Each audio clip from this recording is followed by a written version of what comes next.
वेश्या मानसरोवर भाग 2 मुंशी प्रेमचंद्र की अमर कहानियां।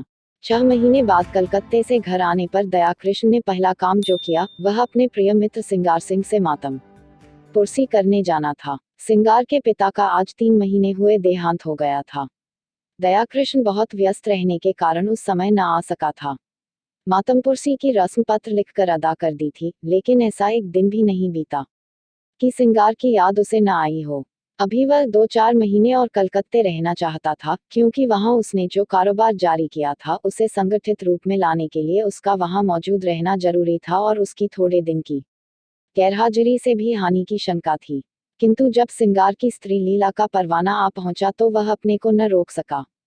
लीला ने साफ साफ तो कुछ न लिखा था, केवल उसे तुरंत बुलाया था, लेकिन दयाकृष्ण को पत्र के शब्द दो से कुछ ऐसा अनुमान हुआ कि वहां की परिस्थिति चिंताजनक है और इस अवसर पर उसका वहां पहुंचना जरूरी है। सिंगार संपन्न बाप का बेटा था, बड़ा ही अलहड़, बड़ा ही जिद्दी, बड़ा ही आराम पसंद। दृढ़ता या लगन उसे छू भी नहीं गई थी। उसकी माँ उसके बचपन ही में मर चुकी थी और बाप ने उसके पालने में नियंत्रण की अपेक्षा स्नेह से ज्यादा काम लिया था। उसे कभी दुनिया की हवा नहीं लगने दी। उद्योग भी कोई वस्तु है, यह वह जानता ही न था। उसके महज इशारे पर हर एक चीज सामने आ जाती थी। वह जवान बालक था, जिसमें न अपने विचार थे न सिद्धांत। कोई भी आदमी उसे बड़ी आसानी से अपने कपट बाणों का निशाना बना सकता था। मुख्तारों और मुनीमों के दा वह पेंच समझना उसके लिए लोहे के चने चबाना था। उसे किसी ऐसे समझदार और हितैषी मित्र की जरूरत थी, जो स्वार्थियों के हथकंडों से उसकी रक्षा करता रहे। दयाकृष्ण पर इस घर के बड़े बड़े एहसान थे। उस दोस्ती का हक अदा करने के लिए उसका आना आवश्यक था। मुंह हाथ धोकर सिंगार सिंह के घर पर ही भोजन का इरादा करके दयाकृष्ण उससे मिलने चला। 9 बज गए थे, हवा और धूप में गर्मी आने लगी थी। सिंगार सिंह उसकी खबर पाते ही बाहर निकल आया। दयाकृष्ण उसे देखकर चौंक पड़ा। लंबे लंबे केशों की जगह उसके सिर पर घुंघराले बाल थे, हवा सिख था, आड़ी मांग निकली हुई। आंखों में न आंसू थे, न शोक का कोई दूसरा चिन्ह, चेहरा कुछ जर्द अवश्य था पर सब पर विलासिता की मुस्कुराहट थी। वह एक महीन रेशमी कमीज और मखमली जूते पहने हुए था, मानो किसी महफिल से उठा आ रहा हो। संवेदना के शब्द दयाकृष्ण के होंठों तक आकर निराश लौट गए। वहां बधाई के शब्द ज्यादा अनुकूल प्रतीत हो रहे थे। सिंगार सिंह लपककर उसके गले से लिपट गया और बोला, तुम खूब आए यार, इधर तुम्हारी बहुत याद आ रही थी, मगर पहले यह बतला दो, वहां का कारोबार बंद कराए या नहीं। अगर वह झंझट छोड़ आए हो तो पहले उसे तिलांजलि दे आओ। अब आप यहाँ से जाने न पाएंगे। मैंने तो भाई अपना खेना बदल दिया। बताओ कब तक तपस्या करता। अब तो आए दिन जल से होते हैं। मैंने सोचा यार, दुनिया में आए तो कुछ दिन सैर सपाटे का आनंद भी उठा लो, नहीं तो एक दिन यूं ही हाथ मलते चले जाएंगे, कुछ भी साथ न जाएगा। दयाकृष्ण विस्मय से उसके मुंह की ओर ताकने लगा। यह वही सिंगार है या कोई और? बाप के मरते ही इतनी तब्दीली। दोनों मित्र कमरे में गए और सोफे पर बैठे। सरदार साहब के सामने इस कमरे में फर्श और मसनद थी, आलमारी थी। अब दर्जनों गद्देदार सोफे और कुर्सियां हैं, कालीन का फर्श है, रेशमी पर्दे हैं, बड़े बड़े आईने हैं। सरदार साहब को संचय की धुन थी, सिंगार को उड़ाने की धुन है। सिंगार ने एक सिगार जलाकर कहा, तेरी बहुत याद आती थी यार, तेरी जान की कसम। दयाकृष्ण ने शिकवा किया, क्यों झूठ बोलते हो भाई, महीनों गुजर जाते थे, एक खत लिखने की तो आपको फुर्सत न मिलती थी, मेरी याद आती थी। सिंगार ने अलहड़पन से कहा, बस इसी बात पर मेरी सेहत का एक जाम पियो। अरे यार, इस जिंदगी में और क्या रखा है। हंसी खेल में जो वक्त कट जाए उसे गनीमत समझो। मैंने तो यह तपस्या त्याग दी। अब तो आए दिन जल से होते हैं, कभी दोस्तों की दावत है, कभी दरिया की सैर, कभी गाना बजाना, कभी शराब के दौर। मैंने कहा, लाओ कुछ दिन वह बहार भी देख लूं। हसरत क्यों दिल में रह जाए। आदमी संसार में कुछ भोगने के लिए आता है, यही जिंदगी के मजे हैं। जिसने ये मजे नहीं चखे उसका जीना वृथा है। बस दोस्तों की मजलिस हो, बगल में माशूक हो और हाथ में प्याला हो, इसके सिवा मुझे और कुछ न चाहिए। सने अलमारी खोलकर एक बोतल निकाली और 2 गिलासों में शराब डालकर बोला, यह मेरी सेहत का जाम है, इनकार न करना, मैं तुम्हारे सेहत का जाम पीता हूँ। दयाकृष्ण को कभी शराब पीने का अवसर न मिला था। वह इतना धर्मात्मा तो न था कि शराब पीना पाप समझता। हाँ, उसे दुर्व्यसन समझता था। गंध ही से उसका जी मितलाने लगा। उसे भय हुआ कि वह शराब का चाहे मुंह में ले ले, उसे कंठ के नीचे नहीं उतार सकता। उसने प्याले को शिष्टाचार के तौर पर हाथ में ले लिया, फिर उसे ज्यों का त्यों मेज पर रखकर बोला, तुम जानते हो मैंने कभी नहीं पी, इस समय मुझे क्षमा करो। 10-5 दिन में यह फन भी सीख जाऊंगा, मगर यह तो बताओ, अपना कारोबार भी कुछ देखते हो या इसी में पड़े रहते हो? सिंगार ने अरुचि से मुंह बनाकर कहा, ओह क्या जिक्र तुमने छेड़ दिया यार। कारोबार के पीछे इस छोट जिंदगी को तबाह नहीं कर सकता। न कोई साथ लाया है, न साथ ले जाएगा। पाने मर मर कर धान संचय किया, क्या हाथ लगा। 50 तक पहुंचते पहुंचते चल बसे। उनकी आत्मा अब भी संसार के सुखों के लिए तरस रही होगी। धान छोड़कर मरने से फाकेमस्त रहना कहीं अच्छा है। धान की चिंता तो नहीं सताती, पर यह हाय हाय तो नहीं होती कि मेरे बाद क्या होगा। तुमने गिलास मेज पर रख दिया, जरा पियो, आंखें खुल जाएगी, दिल हरा हो जाएगा। और लोग सोडा और बर्फ मिलाते हैं, मैं तो खालिस पीता हूँ। इच्छा हो तो तुम्हारे लिए बर्फ मंगाऊं। दयाकृष्ण ने फिर क्षमा मांगी, मगर सिंगार गिलास पर गिलास पीता गया। उसकी आंखें लाल लाल निकल आईं, उल जलूल बकने लगा, खूब डींगे मारी, फिर बेसुरे राग में एक बाजारू गीत गाने लगा। तमे उसी कुर्सी पर पड़ा पड़ा बेसुधा हो गया। सहसा पीछे का पर्दा हटा और लीला ने उसे इशारे से बुलाया। दयाकृष्ण की धमनियों में शतगुण वेग से रक्त दौड़ने लगा। उसकी संकोचमय भीरू प्रकृति भीतर से जितनी ही रूपासक्त थी, बाहर से उतनी ही विरक्त। सुंदरियों के सम्मुख आकर वह स्वयं अवाक हो जाता था। उसके कपोलों पर लज्जा की लाली दौड़ जाती थी और आंखें झुक जाती थी, लेकिन मन उनके चरणों पर लौटकर अपने आप को समर्पित कर देने के लिए विकल हो जाता था। मित्रगण उसे बूढ़े बाबा कहा करते थे। स्त्रियां उसे अरसिक समझकर उससे उदासीन रहती थी। किसी युवती के साथ लंका तक रेल में एकांत यात्रा करके भी वह उससे एक शब्द भी बोलने का साहस न करता। हाँ, यदि युवती स्वयं उसे छेड़ती तो वह अपने प्राण तक उसकी भेंट कर देता। उसके इस संकोचमय अवरुद्ध जीवन में लीला ही एक युवती थी, जिसने उसके मन को समझा था और उससे सवाक सहृदयता का व्यवहार किया था। तभी से दयाकृष्ण मन से उसका उपासक हो गया था। उसके अनुभव शून्य हृदय में लीला नारी जाति का सबसे सुंदर आदर्श थी। उसकी प्यासी आत्मा को शरबत या लेमनेट की उतनी इच्छा न थी जितना ठंडे मीठे पानी की। लीला में रूप है, लावण्य है, सुकुमारता है, इन बातों की ओर उसका ध्यान न था। उससे ज्यादा रूपवती, लावण्यमयी और सुकुमार युवतियां उसने पाकों में देखी थी। लीला में सहृदयता है, विचार है, दया है, इन्हीं तत्वों की ओर उसका आकर्षण था। उसकी रसिकता में आत्मसमर्पण के सिवा और कोई भाव न था। लीला के किसी आदेश का पालन करना उसकी सबसे बड़ी कामना थी। उसकी आत्मा की तृप्ति के लिए इतना काफी था। उसने कांपते हाथों से पर्द उठाया और अंदर आकर खड़ा हो गया और विस्मय भरी आंखों से उसे देखने लगा। उसने लीला को यहाँ न देखा होता तो पहचान भी न सकता। वह रूप, यौवन और विकास की देवी इस तरह मुरझा गई थी जैसे किसी ने उसके प्राणों का चूस कर निकाल लिया हो। करुण स्वर में बोला, यह तुम्हारा क्या हाल है लीला? बीमार हो क्या? मुझे सूचना तक न दी। लीला मुस्कुराकर बोली, तुमसे मतलब? मैं बीमार हूँ या अच्छी हूँ तुम्हारी बला से? तुम तो अपने सैर सपाटे करते रहे। 6 महीने के बाद जब आपको याद आई है तो पूछते हो बीमार हो। मैं उस रोग से ग्रस्त हूँ जो प्राण लेकर ही छोड़ता है। तुमने इन महाशय की हालत देखी, उनका यह रंग देखकर मेरे दिल पर क्या गुजरती है, यह क्या मैं अपने मुंह से कहूँ तभी समझोगे। मैं अब इस घर में जबरदस्ती पड़ी हूँ और बेहयाई से जीती हूँ। किसी को मेरी चाह या चिंता नहीं है। पापा क्या मरे, मेरा सुहाग ही उठ गया। कुछ समझती हूँ तब बेवकूफ बनाई जाती हूँ। रात रात भर न जाने कहाँ गायब रहते हैं। जब देखो नशे में मस्त, हफ्तों घर में नहीं आते कि 2 बातें कर लूं। अगर इनके यही ढंग रहे तो 1-2 साल में रोटियों के मोहताज हो जाएंगे। दया ने पूछा, यह लत इन्हें कैसे पड़ गई? ये बातें तो इनमें न थी। लीला ने व्यथित स्वर में कहा, रुपये की बलिहारी है और क्या। इसीलिए तो बूढ़े मर मर के कमाते हैं और मरने के बाद लड़कों के लिए छोड़ जाते हैं। अपने मन में समझते होंगे, हम लड़कों के लिए बैठने का ठिकाना किए जाते हैं। मैं कहती हूँ तुम उनके सर्वनाश का सामान किए जाते हो, उनके लिए जहर बोए जाते हो। पापा ने लाखों रुपये की संपत्ति न छोड़ी होती तो आज यह महाशय किसी काम में लगे होते। कुछ घर की चिंता होती, कुछ जिम्मेदारी होती, नहीं तो बैंक से रुपये निकाले और उड़ाए। अगर मुझे विश्वास होता कि संपत्ति समाप्त करके वह सीधे मार्ग पर आ जाएंगे तो मुझे जरा भी दुख न होता। पर मुझे तो यह भय है कि ऐसे लोग फिर किसी काम के नहीं रहते, या तो जेलखाने में मरते हैं या अनाथालय में। आपकी एक वेश्या से आशनाई है। माधुरी नाम है और वह इन्हें उल्टे छुरे से मुनर रही है, जैसा उसका धर्म है। आपको यह खबर हो गया कि वह मुझ पर जान देती है। उससे विवाह का प्रस्ताव भी किया जा चुका है।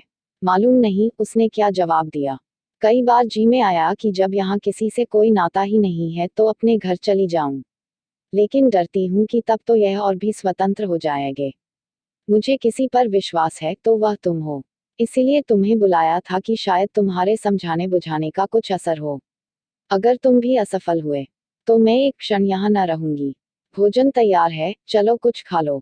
दयाकृष्ण ने सिंगार सिंह की ओर संकेत करके कहा, और यह तो अब कहीं 2-3 बजे चेतेंगे, बुरा ना मानेंगे। मैं अब इन बातों की परवाह नहीं करती। मैंने तो निश्चय कर लिया है कि अगर मुझे कभी आंखें दिखाई तो मैं इन्हें मजा चखा दूंगी। मेरे पिताजी फौज में सूबेदार मेजर हैं। मेरी देह में उनका रक्त है। लीला की मुद्रा उत्तेजित हो गई। विद्रोह की वह आग जो महीनों से पड़ी सुलग रही थी, प्रचंड हो उठी। उसने उसी लहजे में कहा, मेरी इस घर में इतनी सांसत हुई है, इतना अपमान हुआ है और हो रहा है कि मैं उसका किसी तरह भी प्रतिकार करके आत्मग्लानि का अनुभव न करूंगी। मैंने पापा से अपना हाल छिपा रखा है। आज लिख दूं तो इनकी सारी मशीक तो तर जाए। नारी होने का दंड भोग रही हूं, लेकिन नारी के धैर्य की भी सीमा है। दयाकृष्ण उस सुकुमारी का वह तमतमाया हुआ चेहरा, वे जलती हुई आंखें, वह कांपते हुए होंठ देखकर कांप उठा। उसकी दशा उस आदमी की सी हो गई जो किसी को दर्द से तड़पते देखकर वैद्य को बुलाने दौड़े। आर्द्रकंठ से बोला, इस समय मुझे क्षमा करो लीला, फिर कभी तुम निमंत्रण स्वीकार करूंगा। तुम्हें अपनी ओर से इतना ही विश्वास दिलाता हूं कि मुझे अपना सेवक समझती रहना। मुझे न मालूम था कि तुम्हें इतना कष्ट है, नहीं तो शायद अब तक मैंने कुछ युक्ति सोची होती। मेरा यह शरीर तुम्हारे किसी काम आए, इससे बढ़कर सौभाग्य की बात मेरे लिए और क्या होगी। दयाकृष्ण वहां से चला तो उसके मन में इतना उल्लास भरा हुआ था, मानो विमान पर बैठा हुआ स्वर्ग की ओर जा रहा है। आज उसे जीवन में एक ऐसा लक्ष्य मिल गया था जिसके लिए वह जी भी सकता है और मर भी सकता है। वह एक महिला का विश्वास पात्र हो गया था। इस रत्न को वह अपने हाथ से कभी न जाने देगा, चाहे उसकी जान ही क्यों न चली जाए। 1 महीना जर गया। दयाकृष्ण सिंगार सिंह के घर नहीं आया। न सिंगार सिंह ने उसकी परवाह की। इस एक ही मुलाकात में उसने समझ लिया था कि दया इस नए रंग में आने वाला आदमी नहीं है।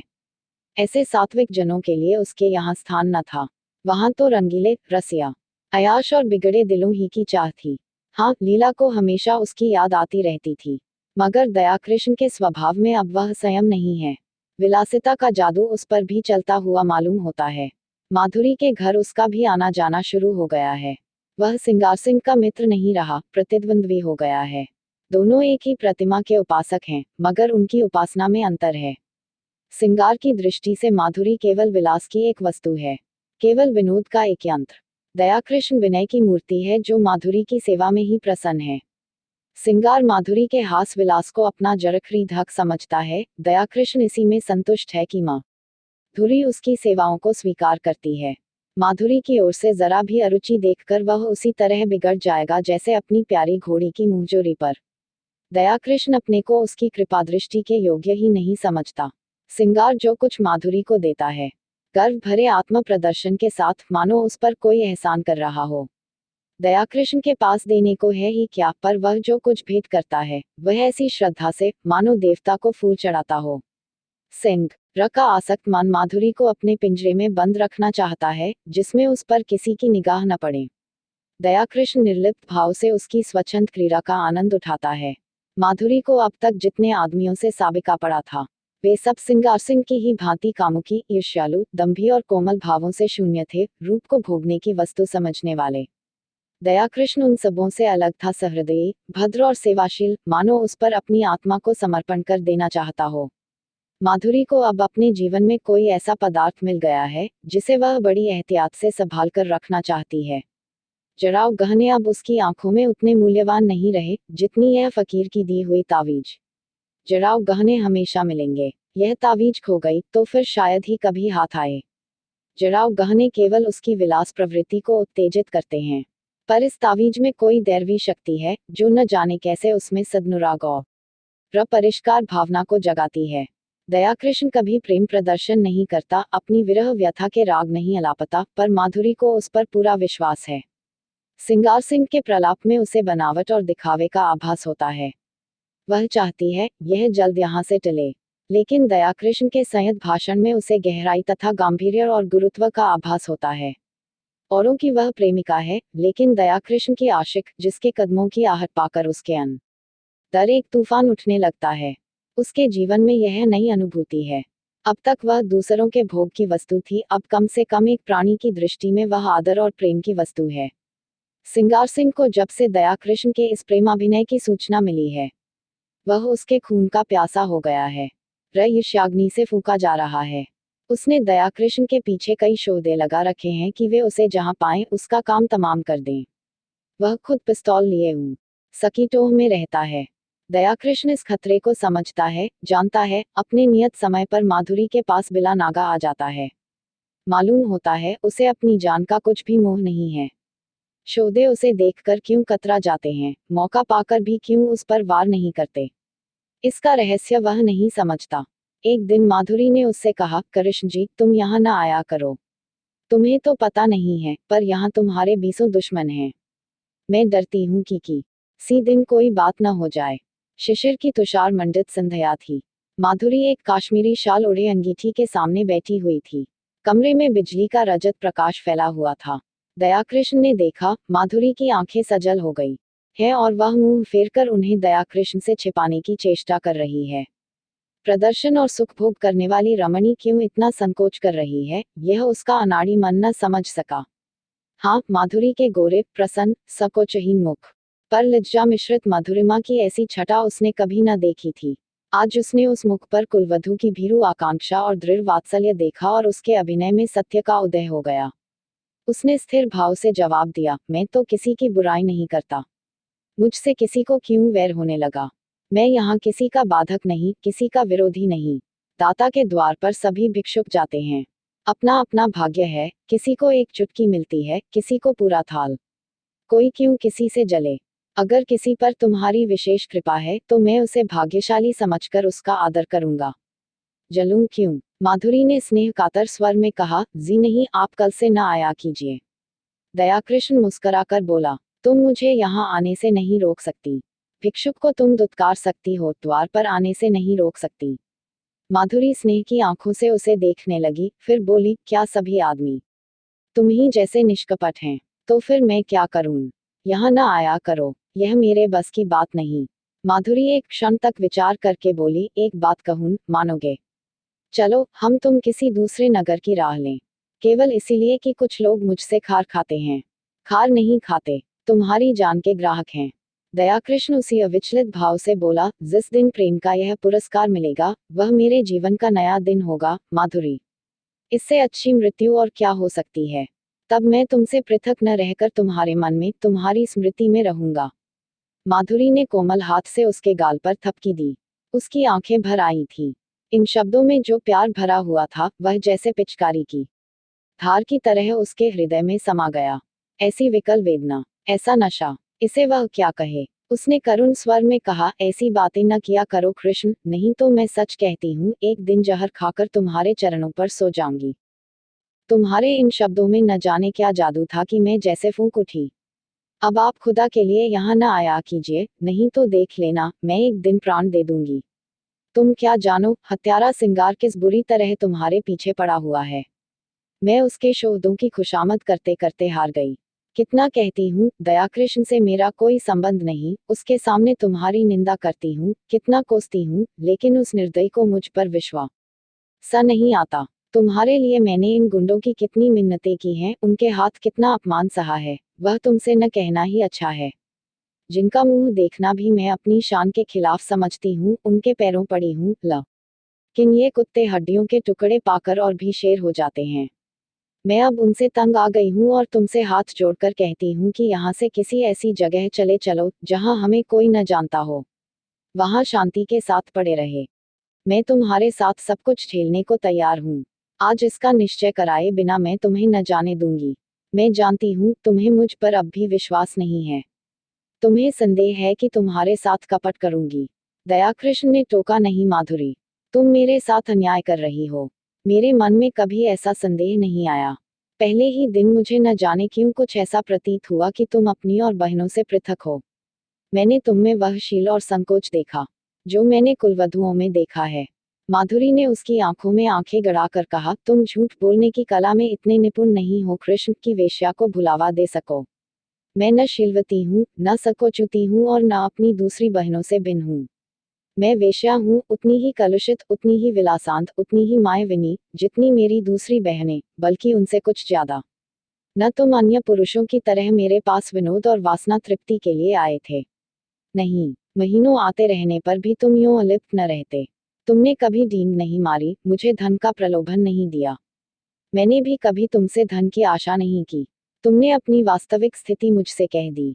फिर भी मैंने तुम्हें एक नहीं, अनेक ऐसे अवसर दिए कि कोई दूसरा आदमी उन्हें न छोड़ता, लेकिन तुम्हें मैं अपने पंजे में न ला सकी।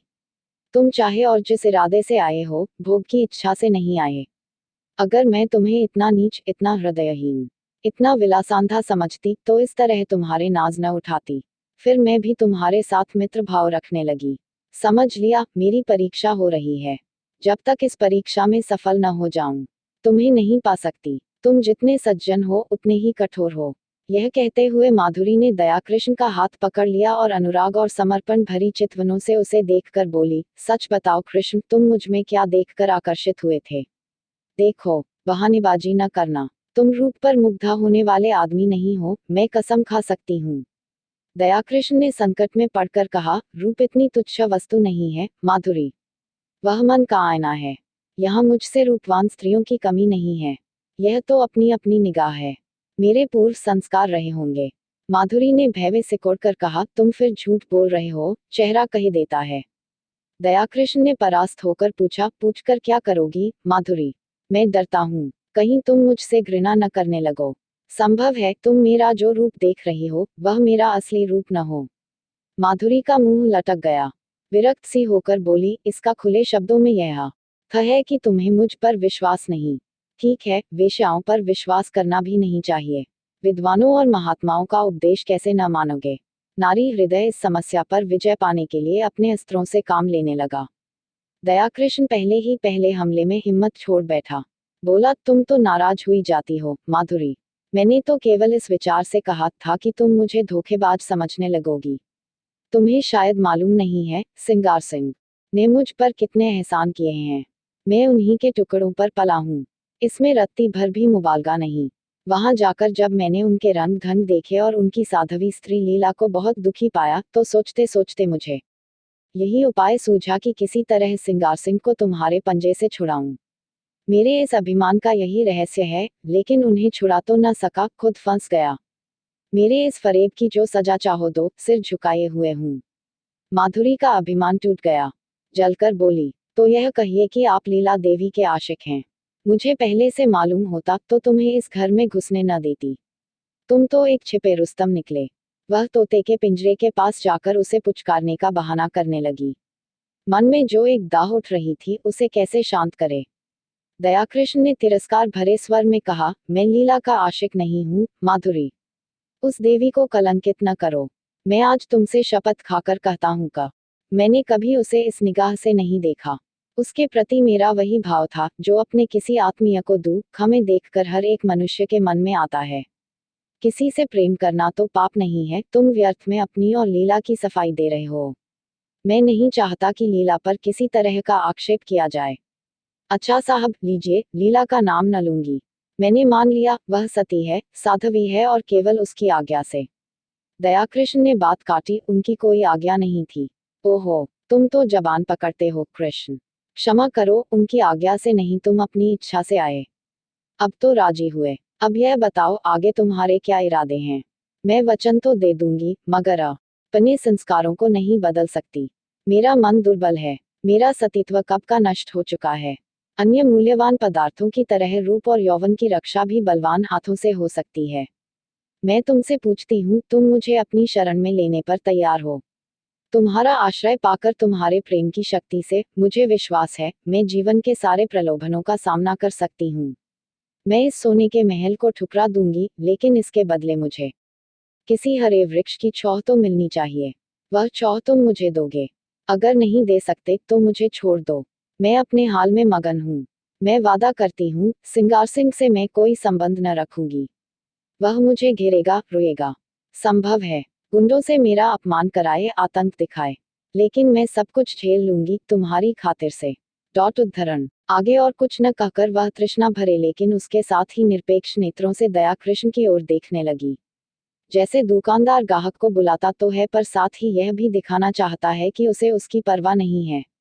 दया कृष्ण क्या जवाब दे। संघर्षमय संसार में वह अभी केवल एक कदम टिका पाया है।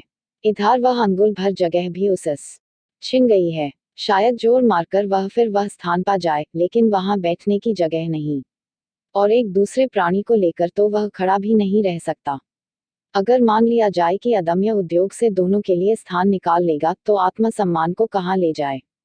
संसार क्या कहेगा। लीला क्या फिर उसका मुंह देखना चाहेगी। सिंगार से वह फिर आंखें मिला सकेगी। यह भी छोड़ो, लीला अगर उसे पति समझती है, समझे। सिंगार अगर उससे जलता है तो जले, उसे इसकी परवाह नहीं। लेकिन अपने मन को क्या करे। विश्वास उसके अंदर आकर जाल में फंसे पक्षी की भांति फड़फड़ा कर निकल भागता है। कुलीना अपने साथ विश्वास का वरदान लिए आती है। उसके साहचर्य में हमें कब संदेह नहीं होता। वहां संदेह के लिए प्रत्यक्ष प्रमाण चाहिए। कुत्सिता संदेह का संस्कार लिए आती है। वहां विश्वास के लिए प्रत्यक्ष अत्यंत प्रत्यक्ष प्रमाण की जरूरत है। उसने नम्रता से कहा, तुम जानती हो मेरी क्या हालत है।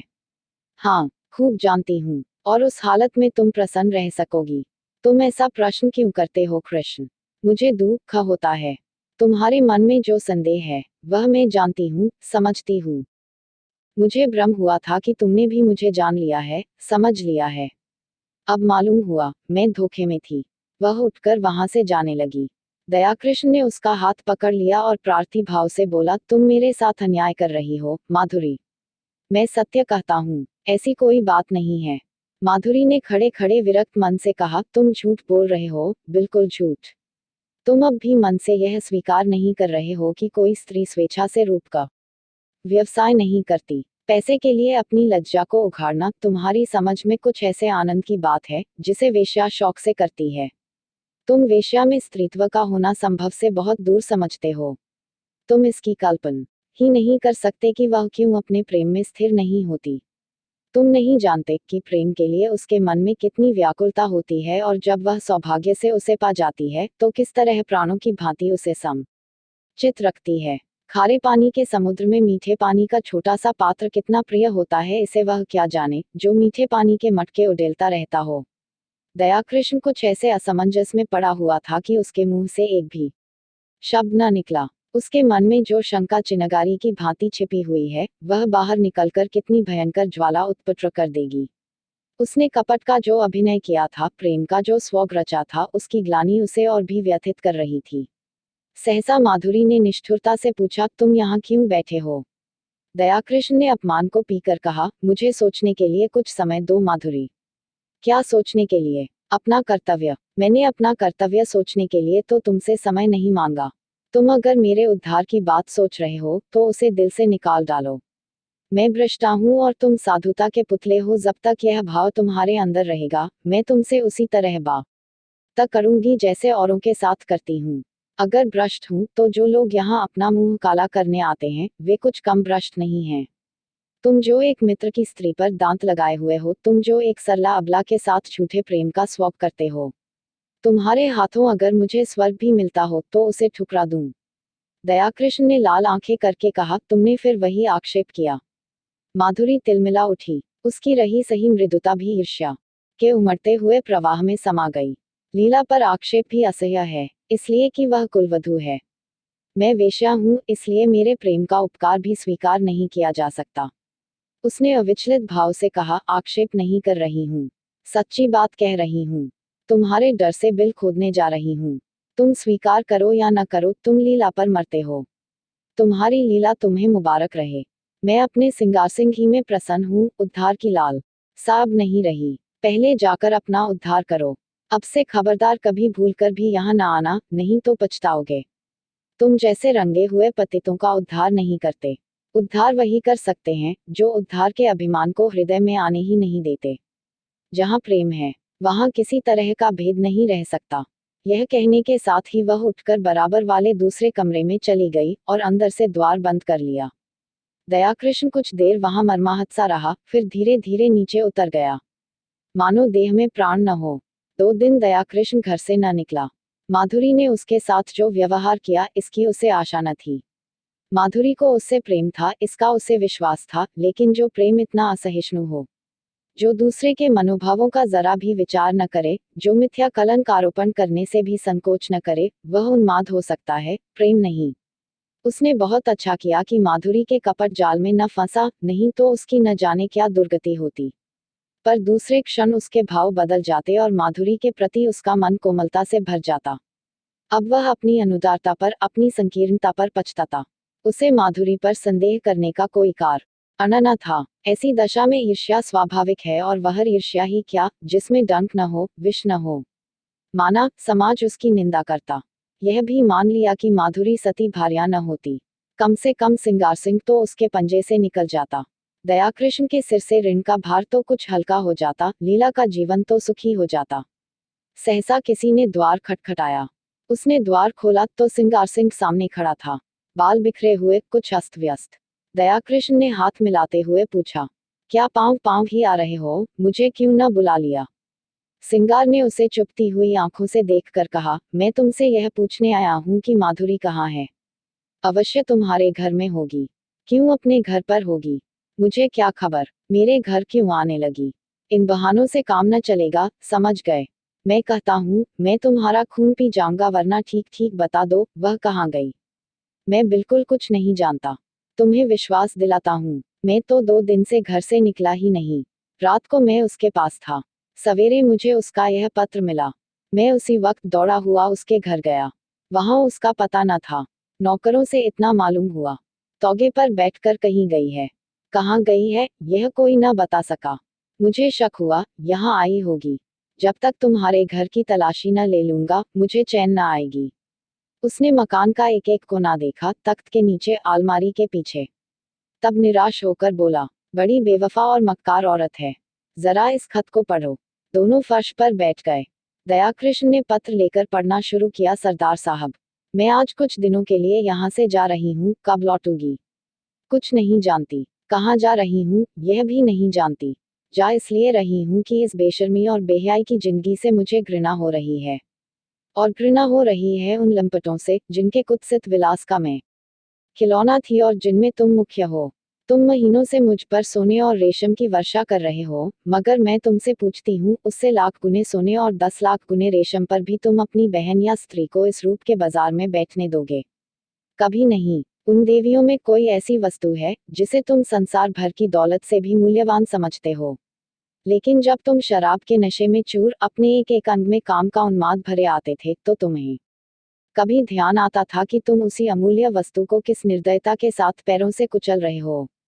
कभी ध्यान आता था कि अपनी कुल देवियों को इस अवस्था में देखकर तुम्हें कितना दुख होता? कभी नहीं। यह उन गीदड़ों और गिद्धों की मनोवृत्ति है, जो किसी लाश को देखकर चारों ओर से जमा हो जाते हैं और उसे नोच नोच कर खाते हैं। यह समझ रखो, नारी अपना बस रहते हुए कभी पैसों के लिए अपने को समर्पित नहीं करती। यदि वह ऐसा कर रही है, तो समझ लो कि उसके लिए और कोई आश्रय और कोई आधार नहीं है, और पुरुष इतना निर्लज है कि उसकी दुर्वस्था से अपनी वासना तृप्त करता है, और इसके साथ ही इतना निर्दय कि उसके माथे पर पतिता का कलंक लगाकर उसे उसी दुर्वस्था में मरते देखना चाहता है। क्या वह नारी है? क्या नारीत्व के पवित्र मंदिर में उसका स्थान नहीं है? लेकिन तुम उसे उस मंदिर में घुसने नहीं देते। उसके स्पर्श से मंदिर की प्रतिमा भ्रष्ट हो जाएगी। खैर, पुरुष समाज जितना अत्याचार चाहे कर ले, हम असहाय हैं, आत्माभिमान को भूल बैठी हैं। लेकिन सहसा सिंगार सिंह ने उसके हाथ से वह पत्र छीन लिया और जेब में रखता हुआ बोला, क्या बड़े गौर से पढ़ रहे हो? कोई नई बात नहीं, सब कुछ वही है जो तुमने सिखाया है। यही करने तो तुम उसके यहाँ जाते थे। मैं कहता हूँ, तुम्हें मुझसे इतनी जलन क्यों हो गई? मैंने तो तुम्हारे साथ कोई बुराई न की थी। इस साल भर में मैंने माधुरी पर 10,000 से कम न फूंके होंगे। घर में जो कुछ मूल्यवान था, वह मैंने उसके चरणों पर चढ़ा दिया, और आज उसे साहस हो रहा है कि वह हमारी कुल देवियों की बराबरी करे। यह सब तुम्हारा प्रसाद है। 70 चूहे खाके बिल्ली हज को चली।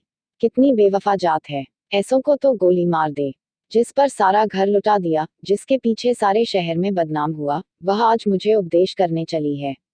जरूर इसमें कोई न कोई रहस्य है, कोई नया शिकार फंसा होगा, मगर मुझसे भागकर जाएगी कहाँ, ढूंढ न निकालूं तो नाम नहीं।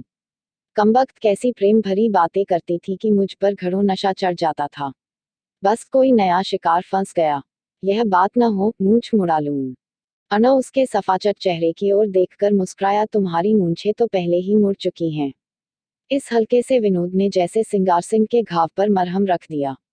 वह बेसरो सामान घर, वह फटा फर्श, वे टूटी फूटी चीजें देखकर उसे दया कृष्ण पर दया आ गई। चोट की तिलमिलाहट में वह जवाब देने के लिए ईंट पत्थर ढूंढ रहा था, पर अब चोट ठंडी पड़ गई थी और दर्द घनीभूत हो रहा था। दर्द के साथ साथ सौहार्द भी जाग रहा था। जब आग ही ठंडी हो गई तो धुआं कहाँ से आता? उसने पूछा। सच कहना, तुमसे भी कभी प्रेम की बातें करती थी? दयाकृष्ण ने मुस्कुराते हुए कहा, मुझसे? मैं तो खाली उसकी सूरत देखने जाता था। सूरत देखकर दिल पर काबू तो नहीं रहता। यह तो अपनी अपनी रुचि है मोहनी। देखते ही कलेजे पर छुरी चल जाती है। मेरे कलेजे पर तो कभी छुरी नहीं चली।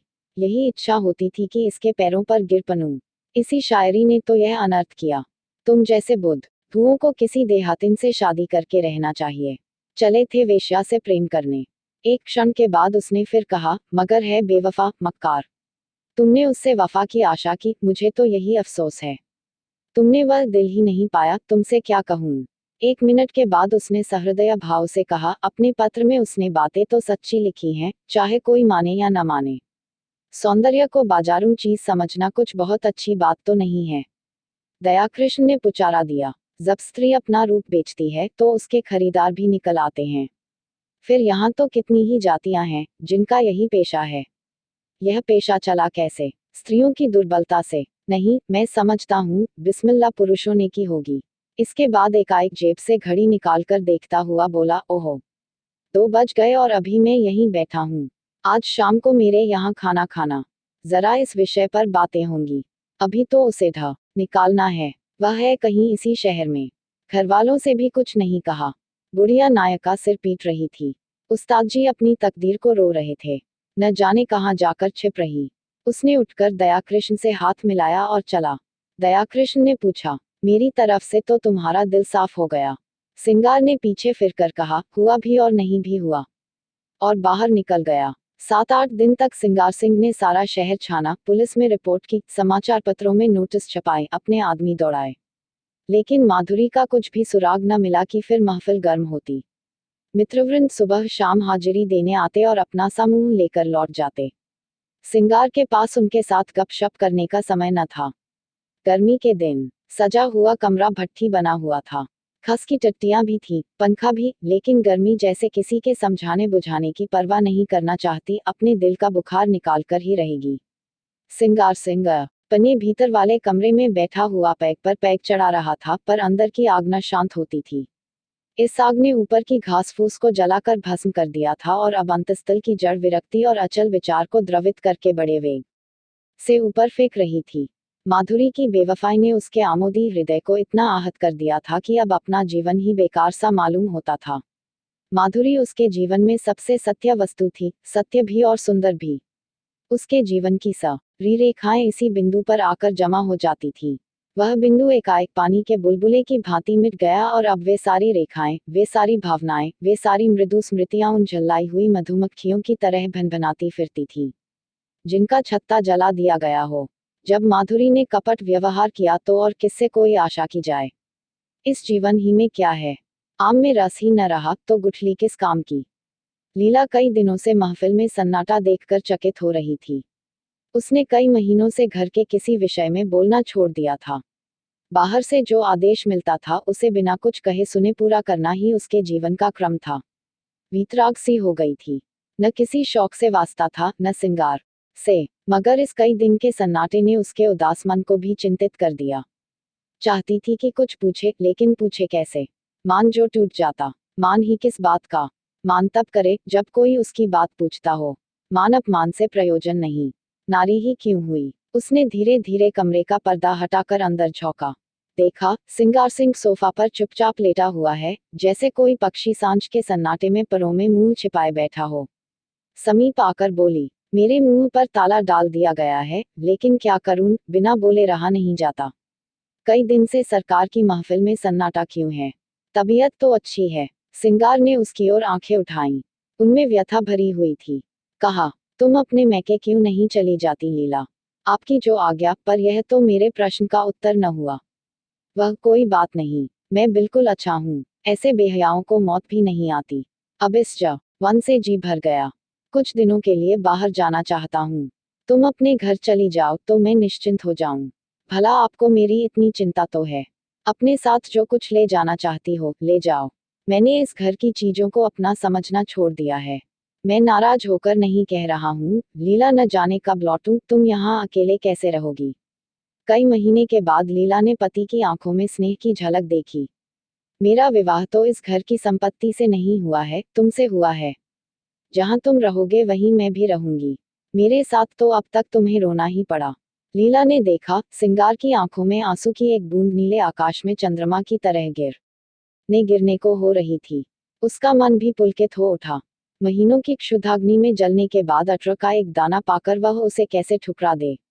पेट नहीं भरेगा, कुछ भी नहीं होगा, लेकिन उस दाने को ठुकराना क्या उसके बस की बात थी? उसने बिल्कुल पास आकर अपने अबचल को उसके समीप ले जाकर कहा, मैं तो तुम्हारी हो गई। हंसाओगे, हंसूंगी, रुलाओगे, रोऊंगी, रखोगे तो रहूंगी, निकालोगे तो भी रहूंगी। मेरा घर तुम हो, धर्म तुम हो, अच्छी हूं तो तुम्हारी हूं, बुरी हूं तो तुम्हारी हूं। और दूसरे क्षण सिंगार के विशाल सीने पर उसका सिर रखा हुआ था और उसके हाथ थे लीला की कमर में।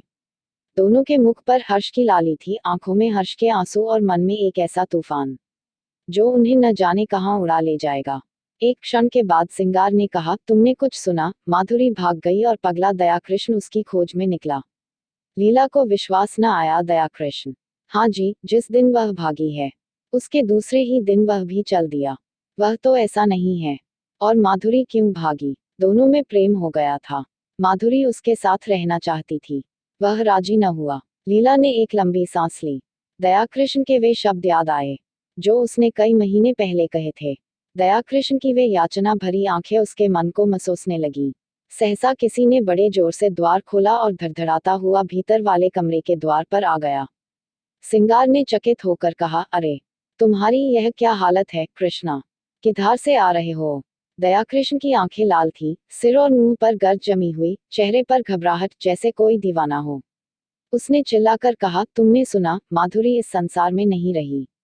और दोनों हाथों से सिर पीट पीट कर रोने लगा, मानो हृदय और प्राणों को आंखों से बहा देगा।